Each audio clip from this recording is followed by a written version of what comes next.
The Boy Who Drew War, Act I. Autumn 1943. Northern France, occupied territory. The town of Saint-Michel-sur-Loire sits quiet under German control, its cobblestone streets empty of joy, its medieval church tower watching over population subdued by 3 years of occupation. Life continues in diminished form, people navigating careful paths between compliance and resistance, survival and principle, accommodation and dignity. The war has stripped away everything superfluous, reduced existence to fundamentals: food, shelter, safety, the small private acts of defiance that preserve humanity under oppression. In a narrow house on Rue des Artisans lives the Moreau family. Father Henri, a pharmacist, maintains his shop under German supervision, dispensing medicine to occupiers and occupied alike, performing necessary work without enthusiasm or collaboration. Mother Claire teaches at the town school, instructing children in mathematics and literature while carefully avoiding topics that might attract unwanted attention from authorities. And their son Lucien, 11 years old, small for his age, quiet, observant, possessing artist's eyes that see details others miss. Lucien draws constantly, obsessively, filling notebooks with images of everything he observes. Before the war, he drew flowers and birds, his mother's garden, the church tower at sunset, innocent subjects rendered with remarkable skill for a child his age. His parents encouraged this talent, imagined future at art school, perhaps career as painter or illustrator, comfortable civilian life pursuing creative work. But occupation changed what Lucien sees, therefore changed what he draws. Now his notebooks fill with soldiers, tanks, checkpoints, weapons. He draws German troops marching through town square, their uniforms rendered in precise detail, insignia accurate, postures captured with economy of line that suggests natural talent beyond technical training. He draws half-tracks parked outside the Gestapo headquarters, their mechanical complexity simplified into essential forms. He draws faces, German officers and French collaborators, elderly resistance members whispered about in careful conversations, the town's population sorted by occupation into categories of power and powerlessness. His parents worry about these drawings, fear what might happen if Germans discover notebooks filled with military observations. They urge Lucien to draw other things, landscapes and still lives, safe subjects that won't attract dangerous attention. But Lucien can't stop. Drawing is how he processes what he sees, how he makes sense of occupation's daily violence and fear. The images pour out compulsively, documentation of reality too overwhelming to contain without artistic expression. November 1943. A new Wehrmacht unit arrives in Saint-Michel, replacing previous garrison. The new soldiers are veterans from Eastern Front, exhausted men withdrawn from Russia's terrible battles, sent to quiet French town for rest and recuperation. They're different from previous garrison, harder, more damaged, carrying trauma that shows in their eyes and movements. These aren't occupation troops comfortable with garrison duty. These are combat soldiers recovering from hell, dangerous in their exhaustion, unpredictable in their psychological damage. Their commander is Hauptmann Weber, 38 years old, career officer from Prussia. He's seen things in Russia that destroyed comfortable certainties, witnessed atrocities that shattered belief in civilization's durability, participated in actions that haunt him despite following orders. He drinks heavily now, self-medicating against memories, against nightmares, against knowledge that he served system engaged in monstrous crimes. He's intelligent enough to understand what Germany has become, weak enough to continue serving anyway, trapped by oath and habit and inability to imagine alternative. Weber establishes headquarters in town's largest building, former hotel converted to administrative center. He implements stricter security measures than previous commander, increased patrols, enhanced surveillance, arbitrary restrictions that make daily life more difficult. The population responds with sullen compliance, understanding these veterans are more dangerous than previous garrison, that provoking them risks consequences previous soldiers might have avoided. Lucien observes everything, draws everything. He sketches patrol patterns, documents checkpoint locations, captures the faces of officers and sergeants. His drawings become more sophisticated, incorporating perspective and shading, developing visual vocabulary that conveys not just appearance but atmosphere, the oppressive weight of occupation rendered in charcoal and pencil. One afternoon, returning from school, Lucien witnesses incident that burns into memory, demands artistic expression. A resistance member, identity unknown to him, attempts to flee German patrol. The man runs through Market Square, scattering shoppers, desperate for escape. Soldiers pursue, firing warning shots that become aimed shots. The man falls, wounded, bleeding on ancient cobblestones. Soldiers surround him, shout commands, drag him away. The crowd disperses silently, quickly, wanting no association with whatever follows. Lucien watches from doorway, hidden partially by shadows, his mind recording every detail. That evening, in his room, he draws what he saw. The fleeing man, his posture conveying terror and determination. The pursuing soldiers, their weapons raised, faces showing excitement and cruelty. The crowd scattering, individuals rendered as small figures retreating from violence. The blood on cobblestones, suggested through heavy shading, dark stains spreading from where the man fell. His mother discovers him drawing late into night, sees the image, her face draining of color. She understands immediately what this represents, how dangerous these drawings have become. This isn't neutral observation of occupation. This is documentation of specific incident, potential evidence if investigations occur, testimony that could endanger family if discovered. She wants to burn the notebook, destroy evidence, protect her son from consequences of his artistic compulsion. But Lucien refuses. These drawings are important, he insists, not fully understanding why but knowing deeply that documentation matters, that bearing witness through art is obligation not choice. His mother understands this instinct, recognizes in her son the impulse toward truth-telling that makes artists necessary and dangerous. She doesn't burn the notebooks. But she hides them carefully, removes them from Lucien's room, conceals them in cellar behind false wall, hoping they'll never be found. December 1943. Winter arrives, cold and gray. Food becomes scarcer, heating fuel almost non-existent. The population endures, surviving through black market connections and careful hoarding, through networks of mutual support that operate beneath German attention. Henri the pharmacist provides medicine to resistance members through careful subterfuge, small acts of defiance that risk his life and family. Claire continues teaching, maintaining normalcy for children whose childhood has been consumed by war. Lucien continues drawing, compulsion undiminished by danger or winter's hardship.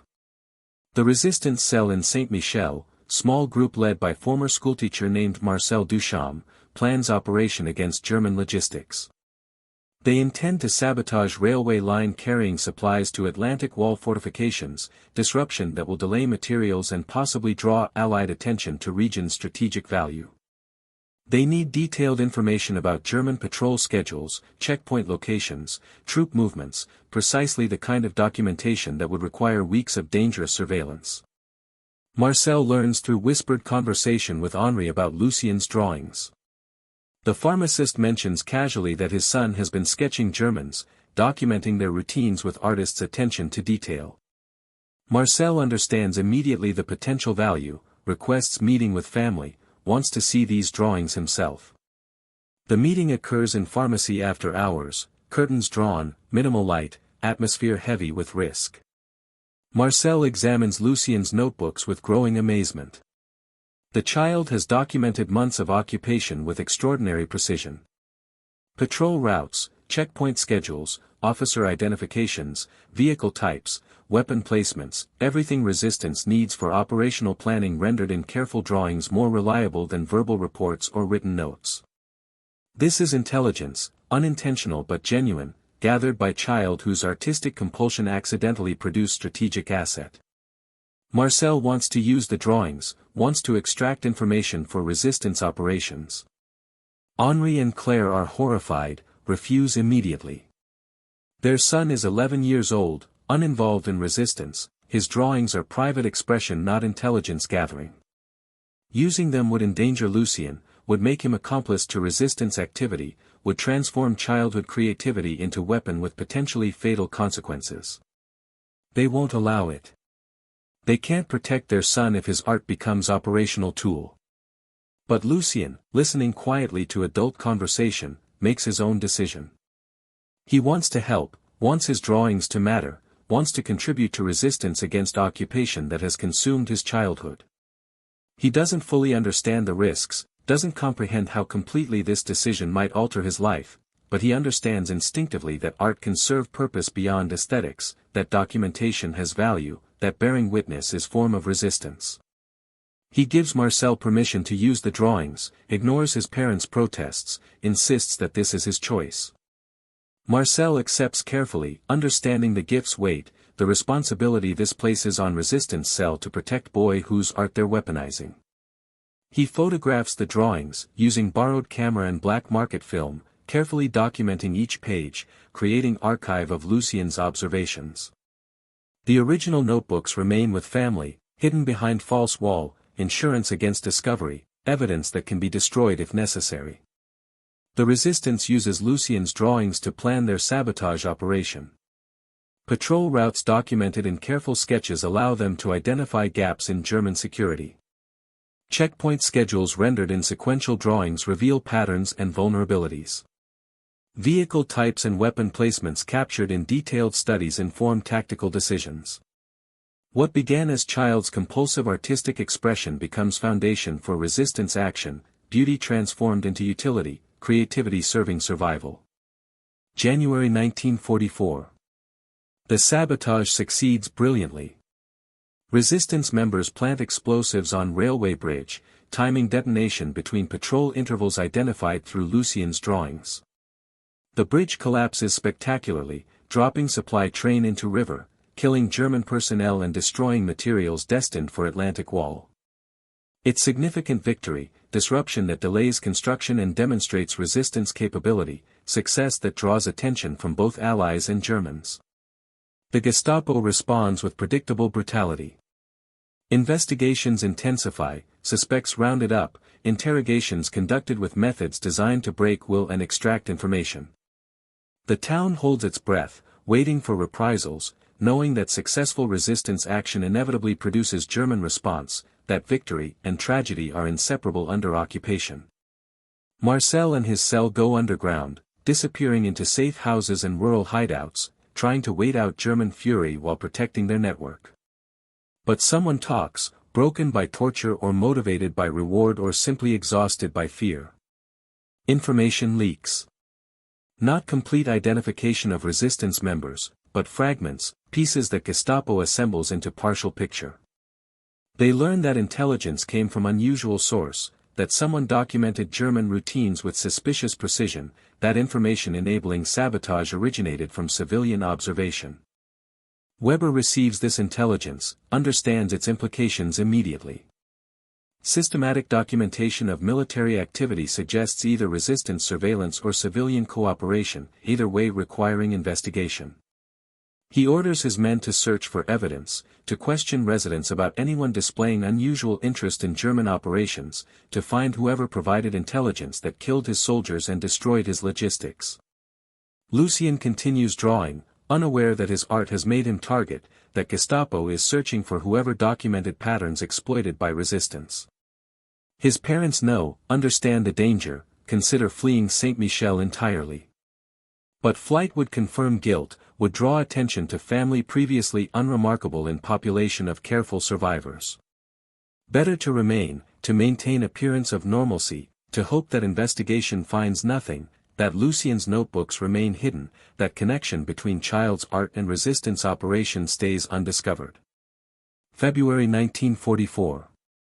The winter deepens, cold settling over town like occupation itself, pervasive and inescapable. German investigation continues without conclusive results, frustrating Weber, who understands that failure to identify sabotage organizers reflects badly on his command. He increases pressure, implements collective punishment, arrests random suspects, creates atmosphere of terror designed to break population's silence. Lucien watches all of this, continues drawing despite his parents' increasingly desperate demands that he stop. He can't stop. The compulsion is too strong, the need to document too fundamental to his nature. He draws interrogation scenes observed from distance, Gestapo headquarters with its sinister associations, the faces of arrested men led away in chains. His art darkens, technique becoming more expressionistic, heavy shading and distorted perspective conveying psychological weight of occupation's final violent phase. One drawing captures Weber himself, standing in town square, his posture suggesting exhaustion and something else, something Lucien's child's perception interprets as sadness. The officer's face is rendered with unexpected sympathy, showing not monster but damaged man, someone trapped by circumstance and choice, complicit in evil but somehow still human. This drawing is different from others, less documentary than interpretive, art moving beyond record toward understanding. Claire finds this drawing, recognizes its implications immediately. Her son has drawn German commander with humanity intact, has rendered occupier as person rather than symbol, has created image that complicates simple narratives of good and evil. She understands that this is dangerous in different way than military documentation, that sympathetic portrayal of German officer could be interpreted as collaboration, that artistic truth sometimes conflicts with political necessity. But she also recognizes that this drawing represents something important, that Lucien's instinct toward empathy even for enemies demonstrates moral sophistication unusual in child his age, that refusing to dehumanize occupiers is itself form of resistance against war's reductive brutality. She doesn't destroy this drawing either. She adds it to hidden archive, preserves it alongside military documentation, trusts that someday context will allow proper appreciation of her son's complicated artistic truth. March 1944. Spring approaches, bringing hope of Allied invasion, rumors of liberation spreading through occupied territories. The population endures with renewed determination, sensing that occupation's end approaches, that surviving few more months might bring freedom. But spring also brings intensified German paranoia, increased violence, desperate attempts to maintain control over population growing bold with anticipation. The Gestapo discovers something, a fragment of information that points toward pharmacy, toward Henri Moreau and his family. Not definitive evidence, but suggestion, hint, enough to warrant investigation. Weber orders search of Moreau house, looking for whatever documents or materials might connect pharmacist to resistance activity. The soldiers arrive at dawn, efficient and thorough, tearing through rooms systematically, finding nothing in obvious locations but continuing to search with destructive determination. They don't find the cellar's false wall. They don't discover Lucien's hidden notebooks. But they find other things, small suggestions of resistance sympathy, forbidden books and hoarded supplies, minor infractions that provide excuse for arrest. Henri is taken, charged with black market activity and suspected resistance collaboration, held for interrogation while his family waits in terrified suspension. Lucien understands that his art has brought this catastrophe, that his compulsion to draw has endangered his father, that aesthetic impulse has produced consequences far beyond artistic expression. He wants to confess, to reveal the notebooks, to trade himself for his father's freedom. But Claire prevents this, understands that confession would destroy family completely, that sacrifice must sometimes be refused, that surviving to bear witness later matters more than heroic gesture now. Henri endures interrogation without breaking, refuses to implicate family or resistance contacts, absorbs punishment while protecting others. His silence is heroic, his endurance extraordinary, but it cannot last indefinitely. The Gestapo will extract information eventually, through torture or exhaustion or simple persistence. Time is running out. Liberation must come soon or Henri will die in German custody, another victim of occupation's final violent spasm. And in his room, forbidden from drawing by his mother's desperate command, Lucien sits with empty hands, his artistic compulsion denied, his documentation suspended, his witness temporarily silenced but not eliminated. The need to draw remains, will return, cannot be permanently suppressed. When liberation comes, if liberation comes, he will draw again. He will document occupation's end as thoroughly as its duration. His witness will continue, his art will persist, his truth-telling through images will resume. Because that is what artists do, even child artists, even 11-year-old boys whose creativity accidentally became weapon and whose drawings documented horror while somehow preserving humanity's fragile beauty amid occupation's darkness.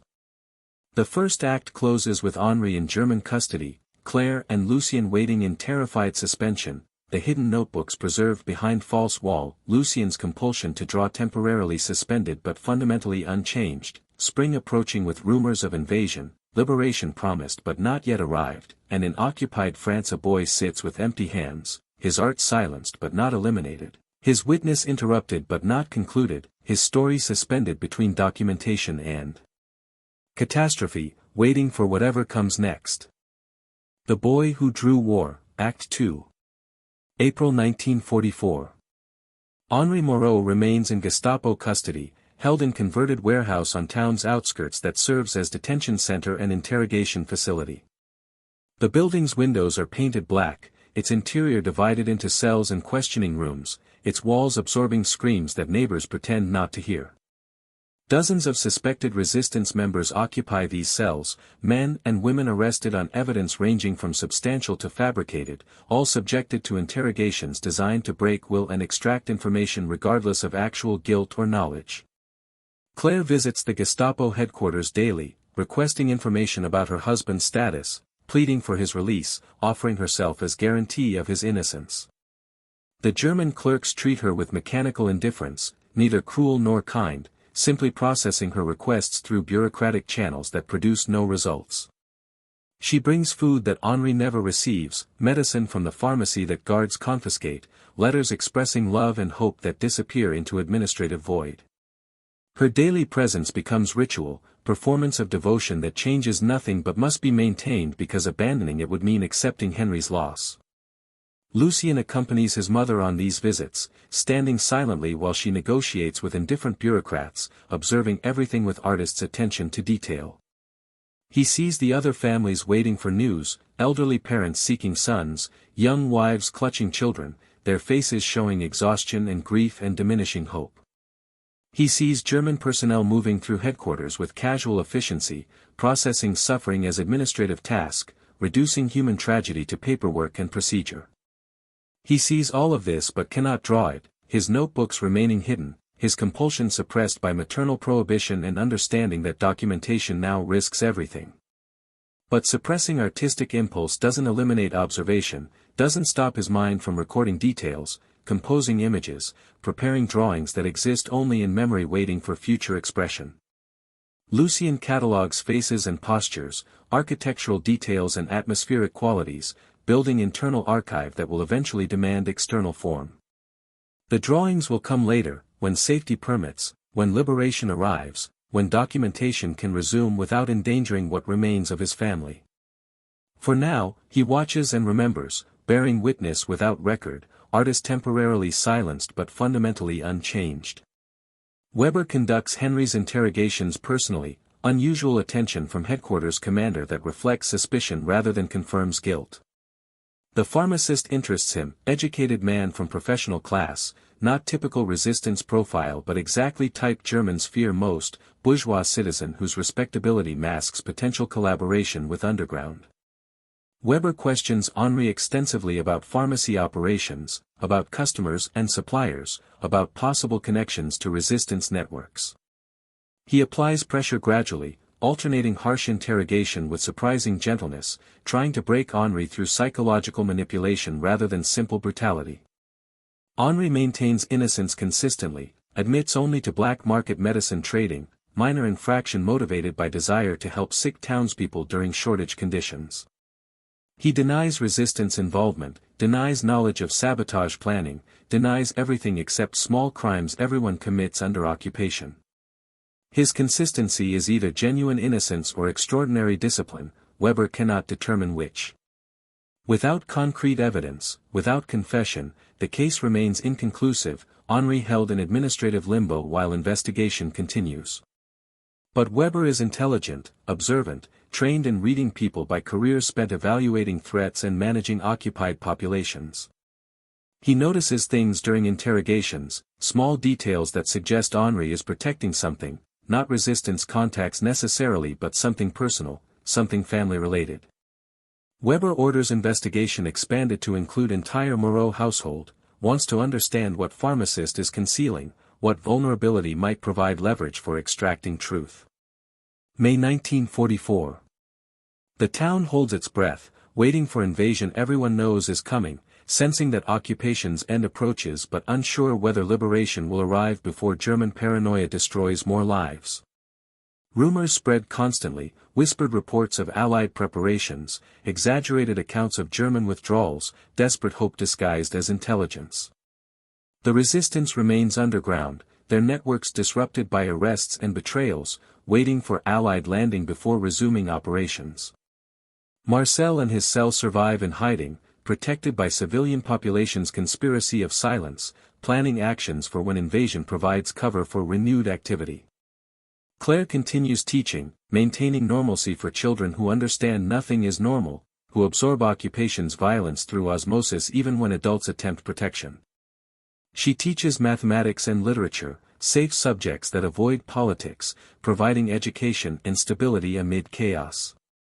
Her students watch her carefully, sensing her distress about Henry's imprisonment, offering support through attention and good behavior, children demonstrating empathy that adults often lack. Lucien sits in his mother's classroom, exempt from age-appropriate grade because Claire wants him close, wants to monitor him constantly, fears what might happen if he's unsupervised.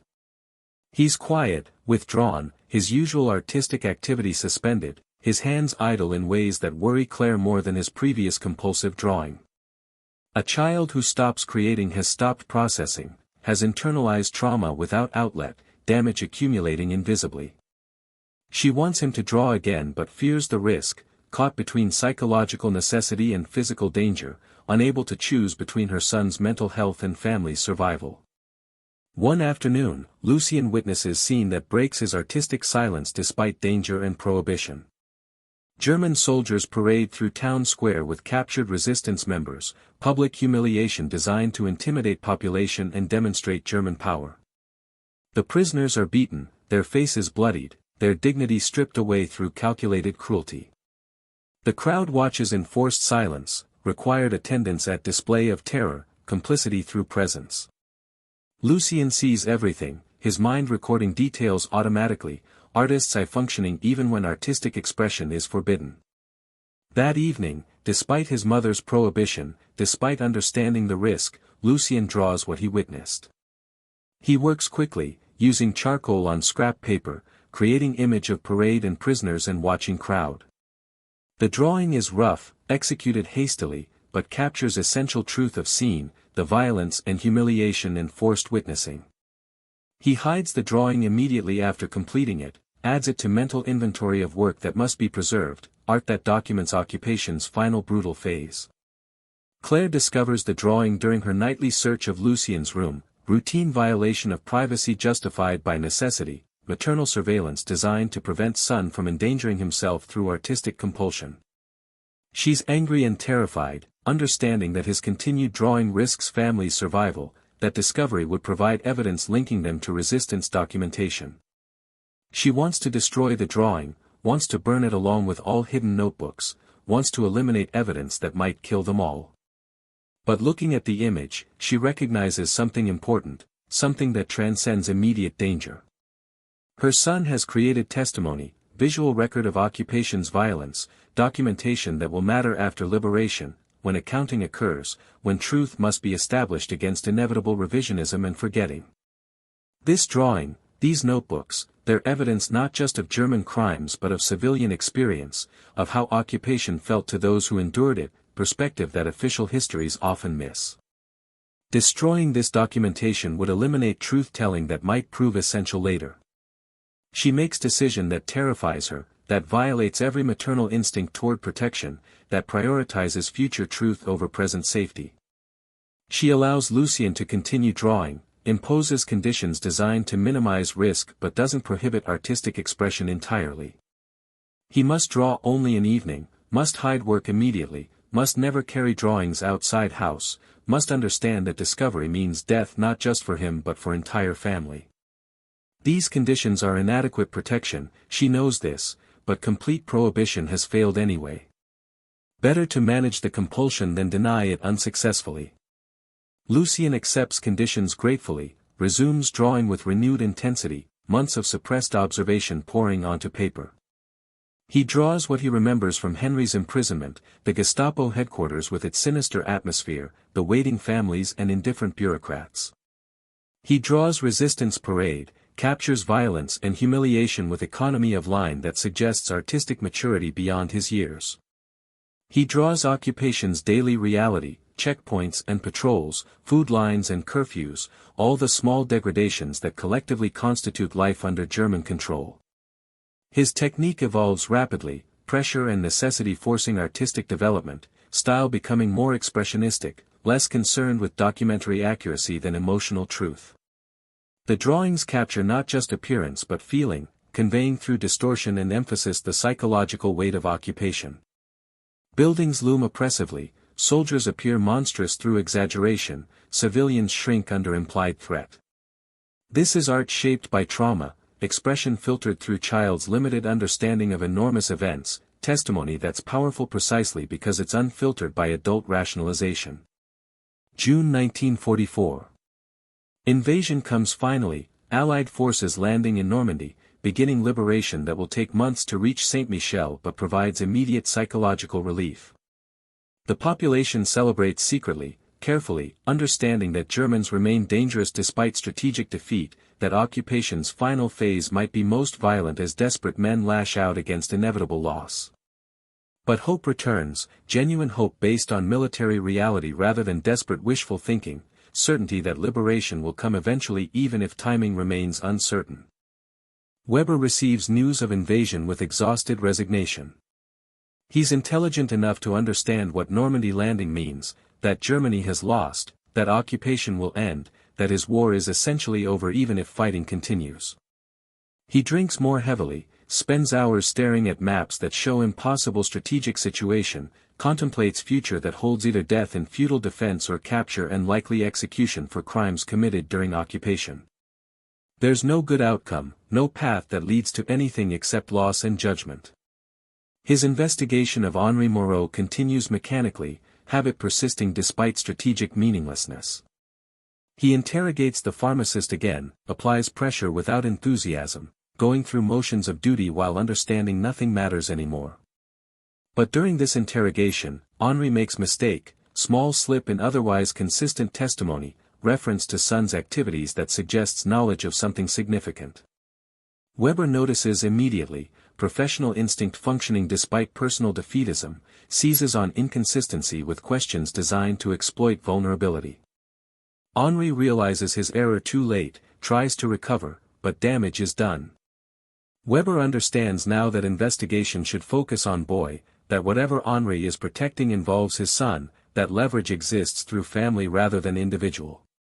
He orders surveillance of Claire and Lucien, wants to understand what makes pharmacists so desperately protective, what secret justifies enduring interrogation rather than revealing family connection to resistance activity. The surveillance is subtle, experienced operatives watching Moreau house from distance, noting visitors and movements, patient observation designed to reveal patterns and connections. They watch Claire's daily visits to headquarters, Lucien's presence at her side, the family's careful routine of survival and hope. They see nothing immediately suspicious, no obvious resistance contacts, no unexplained meetings or activities. Just widow and child maintaining life while husband remains imprisoned, ordinary occupation story repeated thousands of times across France. But one operative, former detective named Klaus Meyer, notices something unusual about the boy. Lucien's hands move constantly even when idle, fingers tracing shapes in air, eyes tracking details with unusual intensity, behavior suggesting artistic sensibility or possibly nervous disorder. Meyer mentions this observation in report, notes it as curiosity rather than evidence, but Weber recognizes potential significance immediately. Artist's observation, systematic documentation, visual recording of occupation routines, all of this fits pattern suggested by resistance intelligence that enabled sabotage. Weber orders search of Moreau house, second more thorough investigation, specifically targeting potential hiding places, looking for documents or drawings or anything suggesting systematic observation of German operations. The soldiers arrive at midnight, calculated timing designed to catch family unprepared, maximize chance of discovering evidence before it can be destroyed. Claire and Lucien wake to soldiers tearing through house, methodically destroying furniture, checking walls for hollow spaces, searching with brutal efficiency born of practice. They find nothing initially, obvious locations yielding no evidence, frustrating soldiers who expected easy discovery. But Meyer, the former detective, approaches search differently, applies investigative logic rather than simple thoroughness. He considers where child might hide something precious, thinks about psychology of concealment, evaluates house's architecture for spaces that standard search might miss. His attention settles on cellar, specifically on wall section that seems slightly different from surrounding stone, subtle variation in color and texture suggesting recent modification. He orders wall demolished, soldiers using hammers and crowbars, breaking through plaster and brick, revealing hollow space behind. Inside they find notebooks, dozens of them, filled with drawings documenting years of occupation, systematic visual record of German operations rendered in child's hand. The soldiers examine notebooks with growing amazement, recognizing immediately what they've discovered, understanding that this documentation enabled resistance sabotage, that child's artistic compulsion accidentally produced strategic intelligence. Weber reviews the notebooks personally, studies drawings with professional attention, evaluates their intelligence value and implications for resistance networks. He's impressed despite himself, recognizes extraordinary observational skill and artistic talent, understands that Lucien created something remarkable even while endangering his family. The drawings are beautiful and damning, art and evidence inseparable, child's creativity transformed into weapon through circumstance and choice. He confronts Claire and Lucien in their destroyed home, notebooks spread across table, undeniable evidence of connection to resistance documentation. Claire is terrified, understands that discovery means death, that her decision to allow continued drawing has destroyed family completely. Lucien is calm, strangely detached, artists part of him curious about German reaction to his work, wondering whether they recognize its quality even while condemning its content. Weber questions them carefully, trying to establish connections to resistance networks, identify who used drawings for operational planning, map organizational structure through evidence of collaboration. But Claire denies everything except knowledge of son's artistic activity, claims ignorance of resistance involvement, insists drawings were private expression not intelligence gathering. Her testimony is consistent but obviously incomplete, protective lies transparent to experienced interrogator but impossible to disprove without additional evidence. Weber considers options, evaluates situation according to occupation's brutal logic. Standard procedure requires arrests, interrogations, likely executions for entire family. The evidence justifies maximum response, demonstrates clear connection to resistance activity, provides basis for collective punishment designed to intimidate population. But something stops him, reluctance he doesn't fully understand, unwillingness to destroy child whose only crime was drawing what he saw, whose artistic compulsion produced consequences beyond his comprehension. He looks at Lucien, sees 11-year-old boy sitting quietly amid wreckage of his home, watching German officer with artist's evaluating gaze, showing fear but also strange dignity, refusing to be reduced to victim despite impossible circumstances. Weber recognizes something in this child, resilience or courage or simple humanity, quality that penetrates exhaustion and cynicism, reminds him of life before war corrupted everything, before service to evil system destroyed capacity for basic decency. He makes decision that violates duty and probably seals his own fate, choice motivated by exhaustion and guilt and desperate need for single act of mercy amid years of complicity in atrocity. He confiscates notebooks, tells Claire and Lucien they're under house arrest pending investigation, implies severe consequences while actually buying time. He doesn't arrest them immediately, doesn't report discovery to superiors, delays processing evidence while considering what to do, how to resolve situation without adding child murder to accumulation of crimes that already guarantee damnation. July 1944.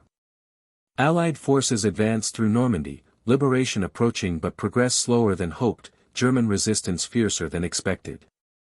Saint-Michel waits impatiently, occupation continuing even as everyone knows its end approaches, final weeks stretching endlessly while military reality grinds toward inevitable conclusion. The population endures with desperate patience, understanding that dying now, so close to freedom, would be ultimate tragedy, that surviving few more weeks means witnessing victory rather than becoming final casualties.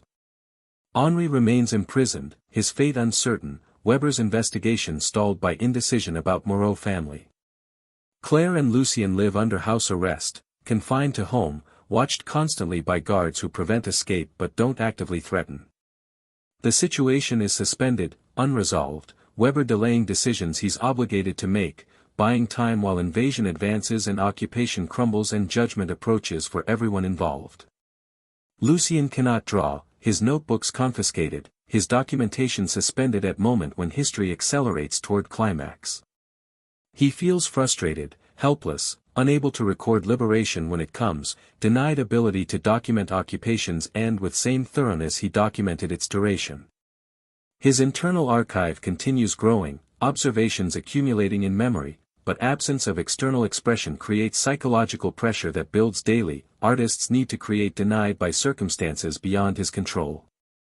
Weber studies Lucien's notebooks obsessively, reviews drawings repeatedly, recognizes in them testimony that transcends immediate military significance.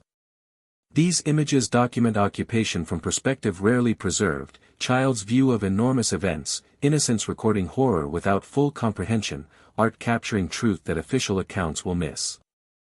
He understands that these notebooks have value beyond intelligence, that they're historical documents, evidence for future accounting, testimony that deserves preservation rather than destruction.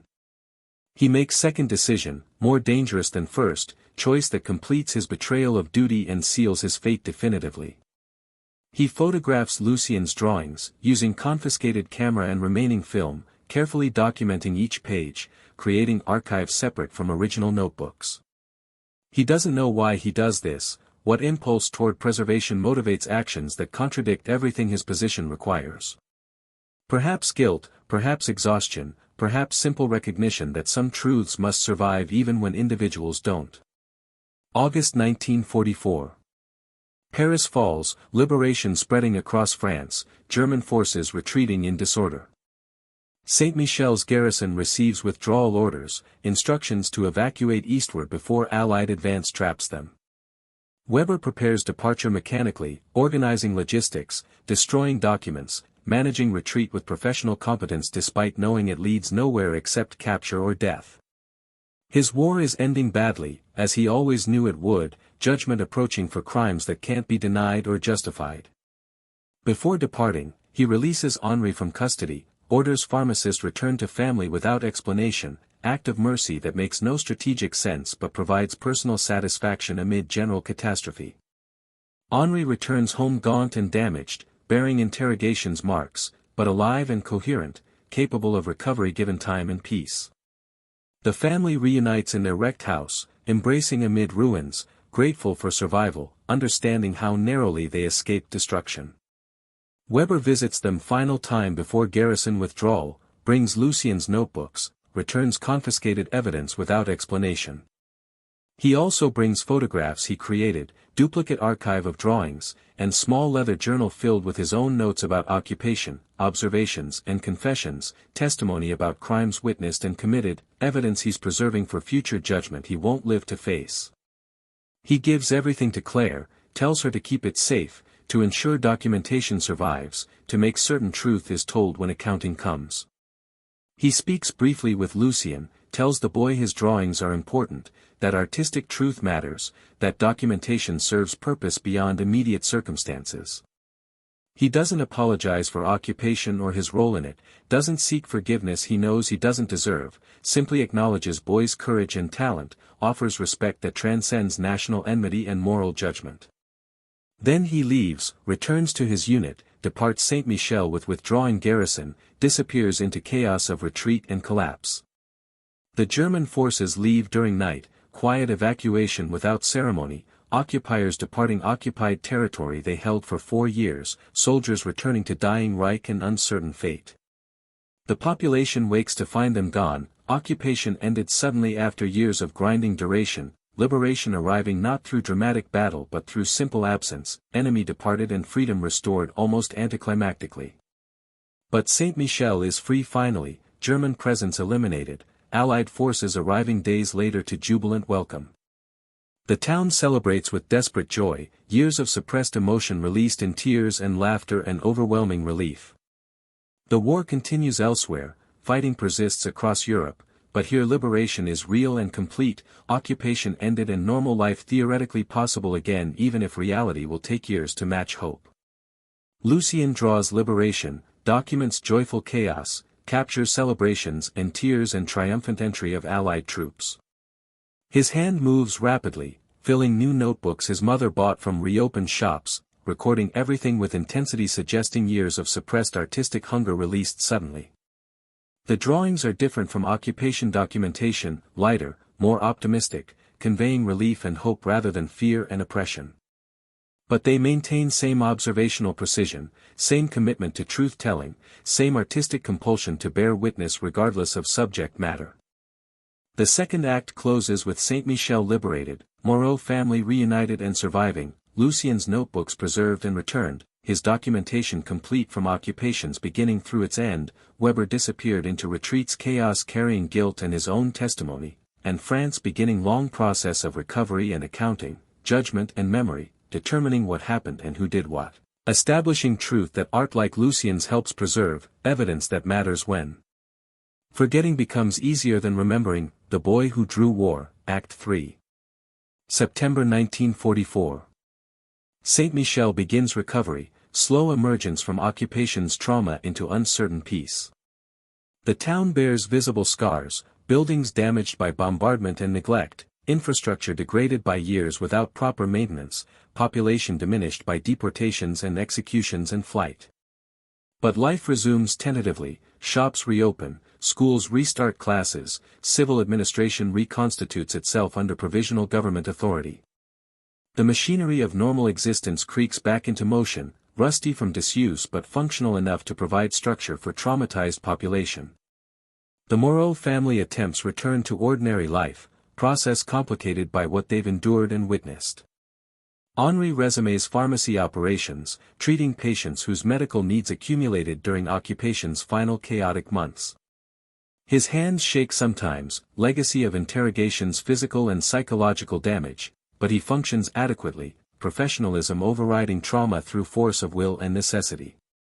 Claire returns to teaching, finds classroom filled with children who survived occupation but carry its marks invisibly, damage expressed through nightmares and behavioral problems and premature cynicism about human nature. Lucien continues drawing obsessively, documenting liberation's aftermath with same intensity he applied to occupation itself. He draws returning deportees, skeletal figures emerging from camps, their eyes showing horrors beyond his comprehension. He draws executions of collaborators, summary justice administered by resistance members and vengeful civilians, revenge killings that trouble him even while understanding their motivation. He draws Allied soldiers, Americans and British and Free French, liberators who aren't quite heroes up close, ordinary men exhausted by war and eager for home. He draws everything, compulsion undiminished by liberation, artistic need to document persisting regardless of circumstances. His notebooks from occupation period acquire unexpected significance as French authorities begin investigating collaboration and resistance activities, establishing record of who did what during German control, determining guilt and innocence for purposes of prosecution and historical accounting. Multiple parties want access to Lucien's drawings, recognizing their value as evidence and testimony, documentation of occupation created without agenda or retrospective bias, child's observations capturing truth that adult accounts often distort through self-interest and selective memory. Resistance members want the drawings to validate their activities, to prove effectiveness of sabotage operations, to justify actions taken during underground war against occupation. Provisional government investigators want them to identify collaborators, to establish patterns of German control, to document crimes committed by occupation forces and their French auxiliaries. Allied intelligence services want them to understand occupation's mechanics, to learn from civilian experience for application in other occupied territories still awaiting liberation. Historians and journalists want them to tell occupation's story, to create narrative accessible to public, to transform historical event into comprehensible human experience. Claire resists these demands initially, protective of son who never intended his art to serve prosecutorial or propaganda purposes, understanding that exposing drawings publicly will expose Lucien to attention that might damage him further. He's 11 years old, traumatized by occupation, his artistic compulsion already problematic without adding weight of public expectation and political exploitation.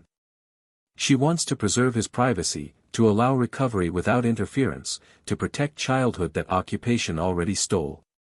But Marcel Duchamp, resistance leader who first recognized drawing's intelligence value, argues persuasively for their publication. These images document truth, he insists, provide testimony about occupation that must be preserved and shared, evidence too important to keep private. The drawings belong not just to Lucien but to history, to collective memory of occupation, to future generations who will need to understand what happened and why it mattered. Withholding them serves no purpose except protecting family from uncomfortable attention, concern that's understandable but insufficient justification for suppressing historical evidence. Henri supports Marcel's position despite Claire's objections, believes documentation should be shared, that their family's suffering and Lucien's courage deserve recognition, that hiding truth serves no one. He's changed by imprisonment, his perspective altered by proximity to death, convinced now that bearing witness is obligation not choice, that surviving creates responsibility to testify regardless of personal cost. The argument within Moreau household becomes intense, fundamental disagreement about duty and protection, privacy and historical obligation, family welfare versus collective memory. Lucien himself remains curiously detached from this debate, uninterested in adults arguing about his drawings, focused instead on continuing documentation, capturing liberation's complex reality with same observational intensity he applied to occupation. He doesn't particularly want publicity or recognition, doesn't seek validation or reward, simply wants to draw, to observe, to record what he sees with artists' compulsive need for expression. The notebooks exist because creating them was necessary for his psychological survival, not because he intended them for public consumption or historical archive. October 1944. A journalist from Parisian newspaper visits Saint-Michel, investigating occupation stories from provincial towns, seeking human interest narratives that will help metropolitan readers understand what rural France endured. Someone mentions Lucien's drawings, the child artist who documented German occupation with remarkable skill and courage. The journalist requests interview, wants to see notebooks, envisions feature story about boy whose art became weapon against occupation, heartwarming tale of resilience and creativity in darkness. Claire refuses initially but eventually relents under combined pressure from Henri, Marcel, and Lucien himself, who expresses mild interest in showing someone his work, artistic ego emerging despite general detachment from debates about publication. The interview occurs in Moreau House, journalist examining notebooks while asking questions designed to elicit quotable responses about courage and resistance and artistic purpose. Lucien answers truthfully but without drama, explains that he drew because he needed to draw, that documentation wasn't planned resistance activity but personal compulsion, that courage had nothing to do with it. The resulting article, published in late October across 2 pages with reproduced drawings, creates sensation. Parisian readers respond powerfully to story of child artist documenting occupation, see in Lucien's work evidence of French spirit unbroken by German control, find in his drawings testimony that validates their own suffering and resistance.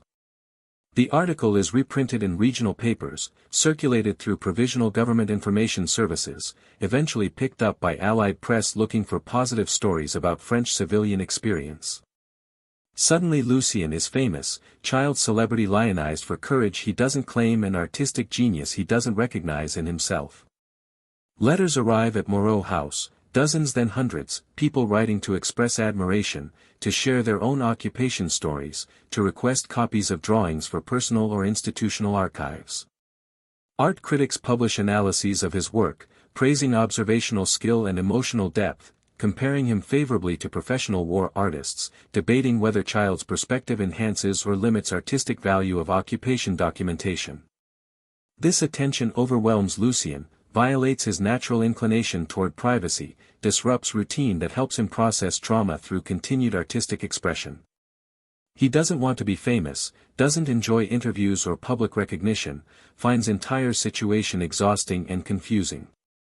He wants only to draw, to continue documenting liberation's unfolding reality, to maintain artistic practice that provides psychological stability amid chaos. But fame makes this impossible, transforms private compulsion into public property, reduces art to symbol and boy to representation of something larger than himself. November 1944.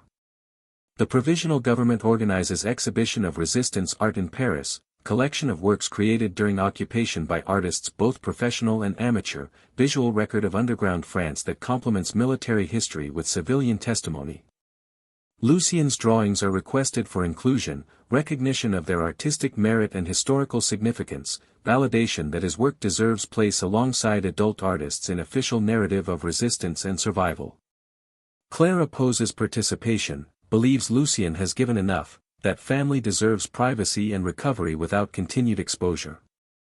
But Henri argues for acceptance, insists their son's contribution to history shouldn't be hidden, that refusing participation implies shame rather than legitimate desire for privacy.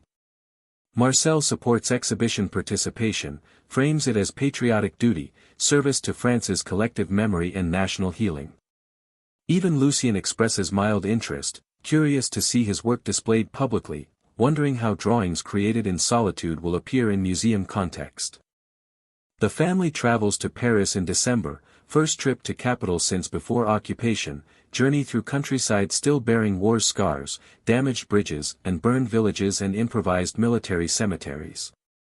Paris itself shows occupation's marks, buildings requisitioned by Germans now reclaimed but not yet restored, population thinner and shabbier than pre-war years, atmosphere combining relief with exhaustion and uncertainty about future.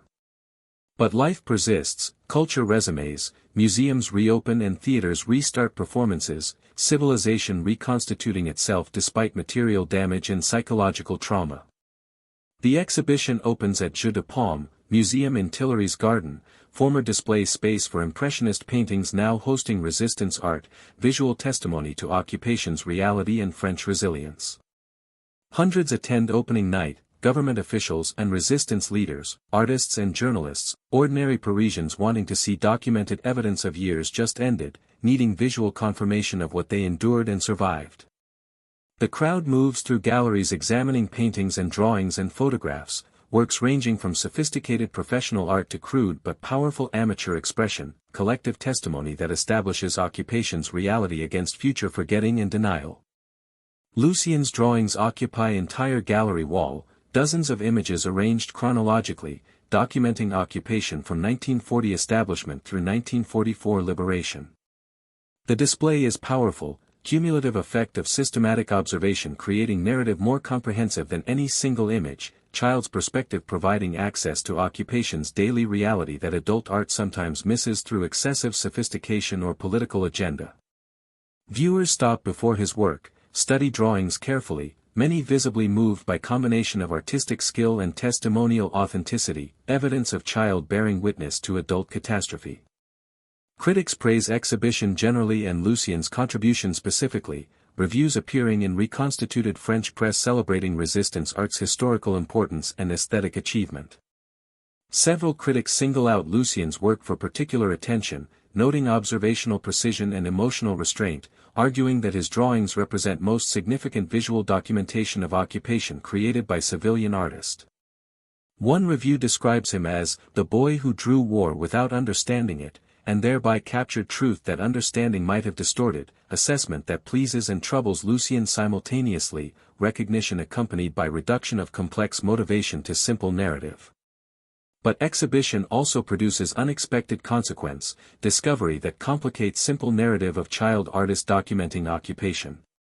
Among visitors attending exhibition is German woman, refugee from advancing Soviet forces, former resident of Prussia now displaced westward by war's Eastern movement. She examines Lucien's drawings carefully, recognizes something in his rendering of German officer standing in town square, portrait Lucien created showing Weber with unexpected sympathy, humanity intact despite uniform and position.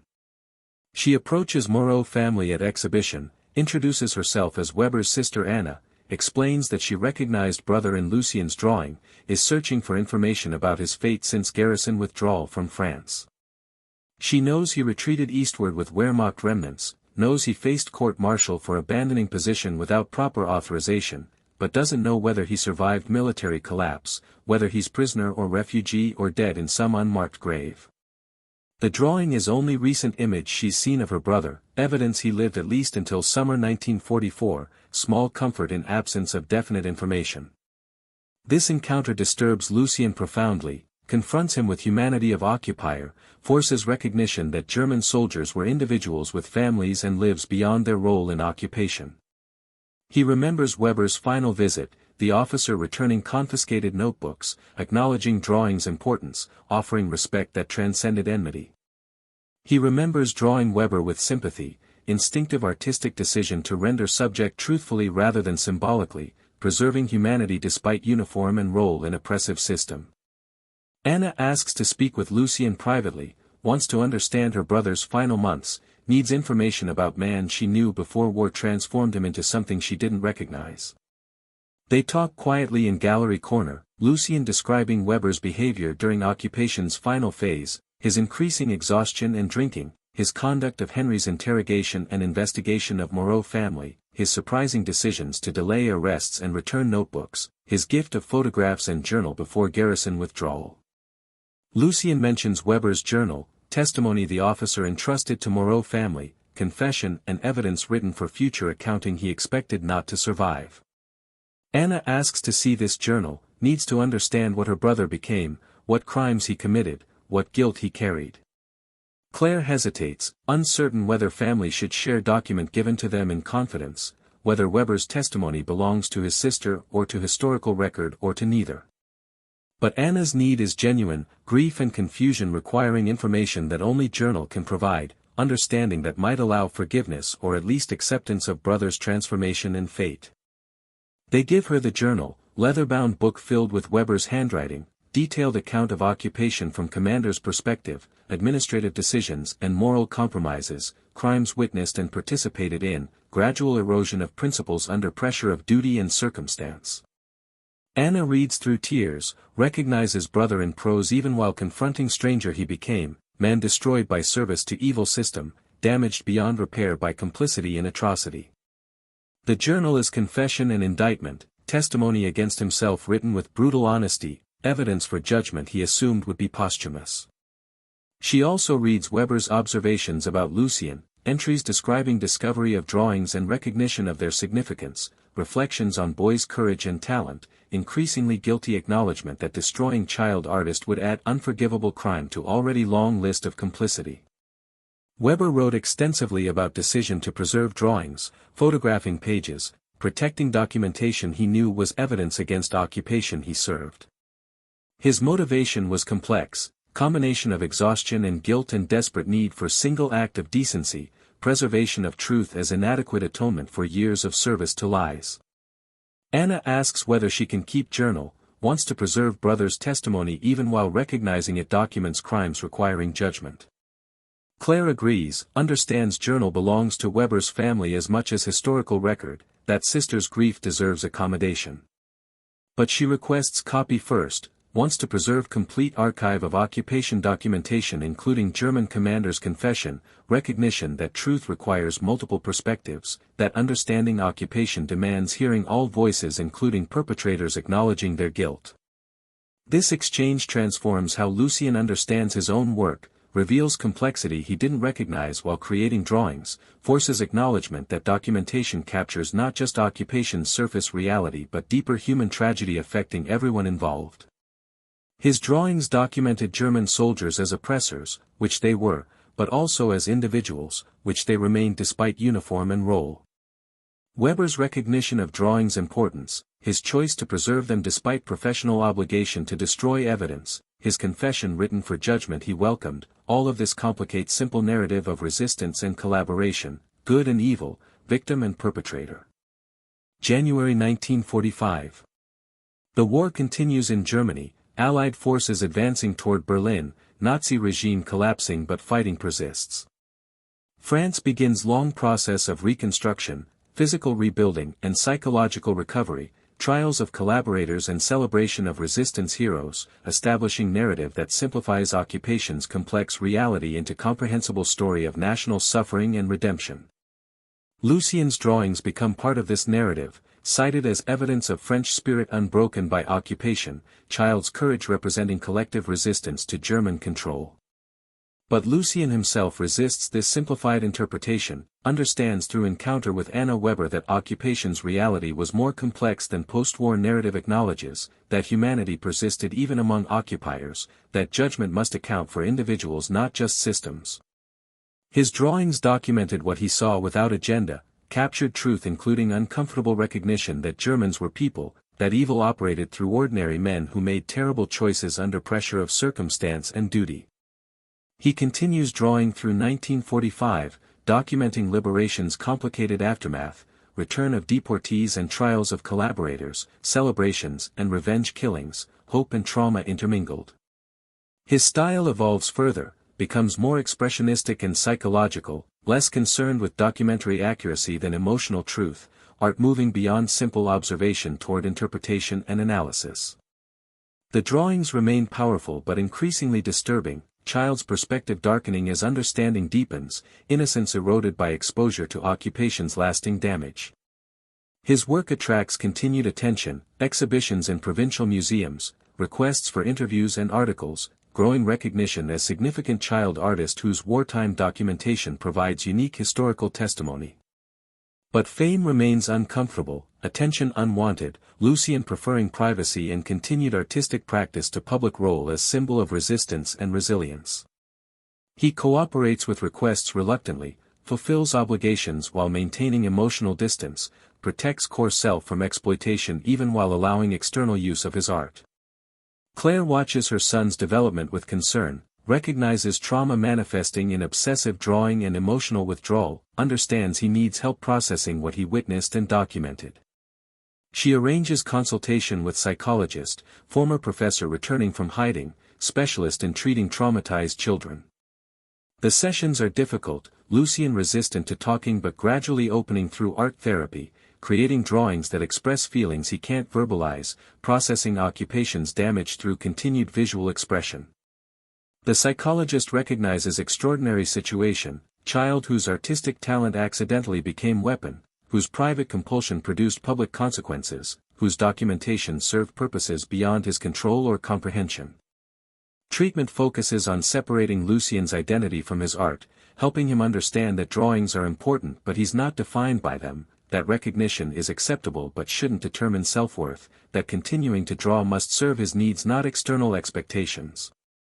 Progress is slow, measured in small improvements, gradual reduction of obsessive behavior and emergence of capacity for normal childhood activities beyond constant observation and documentation. April 1945.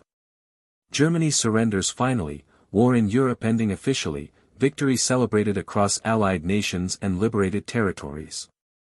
Saint-Michel marks occasion with subdued ceremony, understanding that military victory doesn't eliminate occupation's damage, that years of trauma won't heal through single celebration, that recovery will take longer than anyone wants to acknowledge. The Moreau family attends church service of thanksgiving, grateful for survival while remembering those who didn't survive, their own experience representing larger pattern of loss and preservation repeated across occupied Europe. Lucien brings his newest notebook to service, plans to document celebration as he documented everything else, artistic compulsion persisting despite therapy and family pressure for normalcy. But sitting in church, surrounded by townspeople whose suffering he witnessed and recorded, listening to prayers acknowledging dead and thanking God for liberation, he experiences unexpected emotional release. Tears come finally, breakthrough of suppressed feeling, acknowledgement of trauma he carried silently through years of observation and documentation. He doesn't draw the service. Instead he closes his notebook, sets it aside, allows himself to experience moment without mediating filter of artistic observation. This is progress, therapist will later confirm, evidence that Lucien is learning to separate being from creating, that art can be chosen rather than compulsive, that witnessing doesn't require constant documentation. The drawings will continue, artistic impulse remains fundamental to his nature, but relationship to art is changing, becoming healthier, more balanced, serving psychological need without dominating entire existence. May 1945.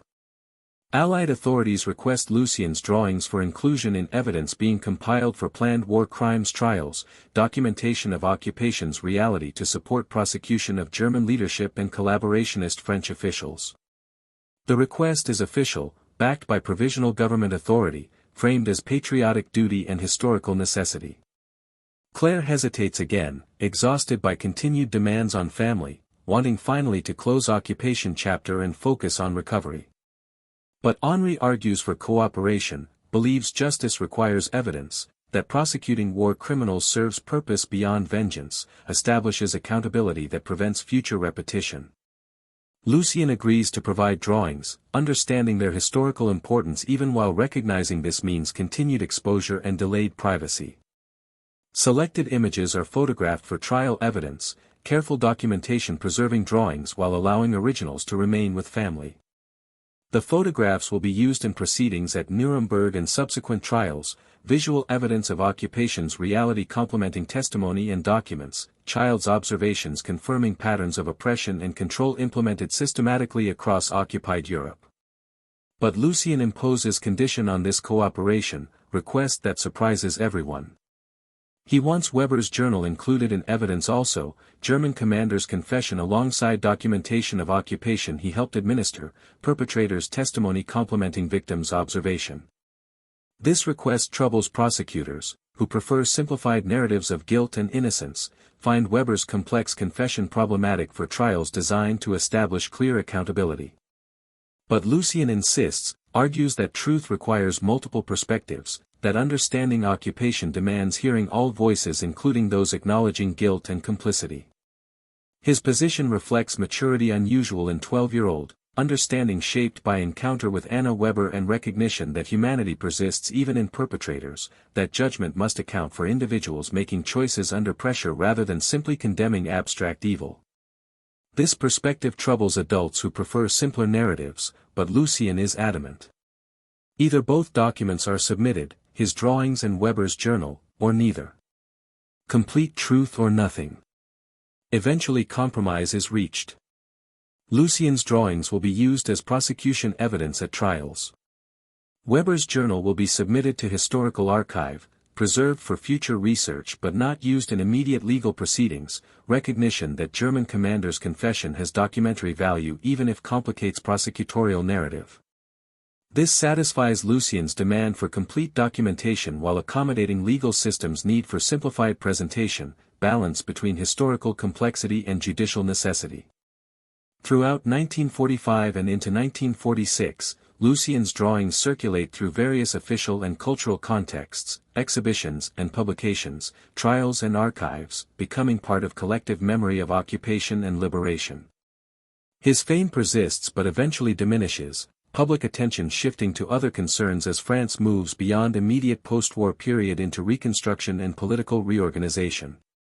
The drawings remain important historical documents, regularly referenced by researchers and included in educational materials, but Lucien himself fades from public consciousness, returns to relative anonymity he always preferred. He continues drawing through adolescence and adulthood, develops into accomplished artist whose early wartime work forms foundation of later career but doesn't define it entirely. His mature style retains observational precision learned during occupation but applies it to peacetime subjects, landscapes and portraits, urban scenes and domestic interiors, ordinary life documented with same intensity he once applied to extraordinary circumstances. The wartime notebooks remain his most famous work, regularly exhibited and studied, but his later art demonstrates evolution beyond trauma, artist moving from documentation of horror toward celebration of survival and normalcy.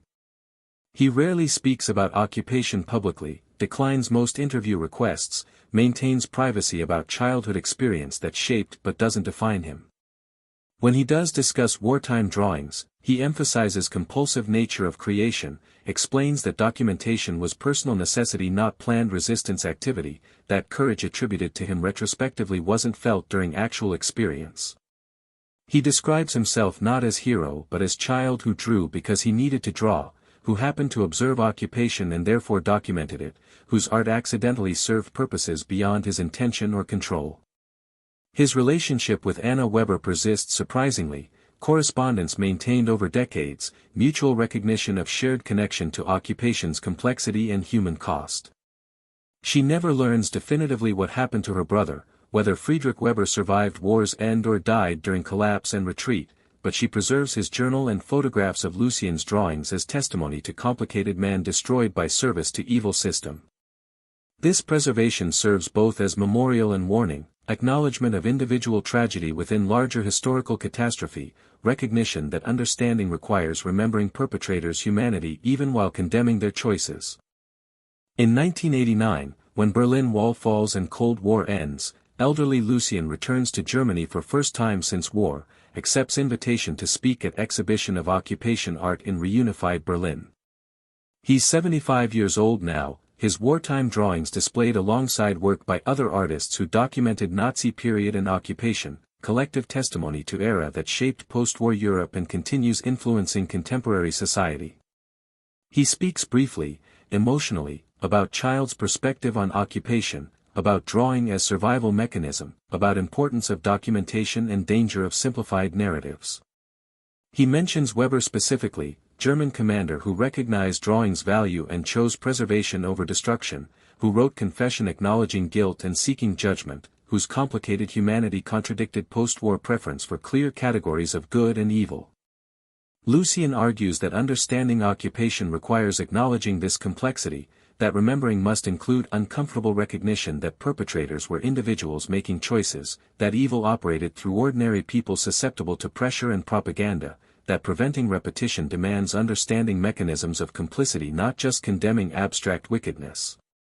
This perspective remains controversial, troubles those who prefer simplified moral narratives, but Lucien maintains position consistently. His drawings documented truth, captured reality including recognition of shared humanity across conflict lines, preserved testimony that resists comfortable categorization. That commitment to complete truth, established through childhood compulsion and maintained through lifetime career, represents his essential contribution, artistic legacy that matters beyond aesthetic achievement or historical documentation. He dies in 2003, 70 years old, his wartime notebooks long since donated to French National Archives where they remain accessible to researchers and public, permanent testimony to occupation experienced through Child's eyes. His later work is collected by museums and private collectors, appreciated for technical skill and emotional depth, but wartime drawings remain his most significant achievement, documentation that continues serving educational and commemorative purposes, evidence that prevents forgetting and complicates comfortable narratives. The final assessment of Lucien Moreau's artistic legacy emphasizes not just what he drew but why and how, Child's compulsive observation accidentally producing strategic intelligence and historical document, private artistic practice serving public purposes beyond creator's intention, testimony that captured occupation's complex reality including uncomfortable truths about shared humanity persisting through institutional evil. His drawings remain powerful precisely because they weren't created as propaganda or resistance art but as personal expression, documentation without agenda, truth-telling that included perpetrators' humanity while condemning their actions. The notebooks survive in climate-controlled archives, pages yellowed but images intact, Child's charcoal and pencil drawings preserving occupation's reality with immediacy that written accounts often lack. Researchers study them regularly, historians reference them frequently, educators use them in teaching about occupation and resistance, Holocaust and collaboration. The drawings serve multiple purposes simultaneously, artistic achievement and historical evidence, testimony and warning, beauty and horror inseparably intertwined. This is Lucien's legacy, boy who drew war without fully understanding it, whose compulsive documentation accidentally captured truth that understanding might have distorted, whose childhood trauma produced art that continues mattering decades after creation. He didn't seek this legacy, didn't want fame or recognition, simply needed to draw and happened to observe occupation when observation mattered. But his accidental testimony serves essential purpose, preserves memory against forgetting, complicates narratives against simplification, insists on complete truth including uncomfortable recognition of complexity and shared humanity.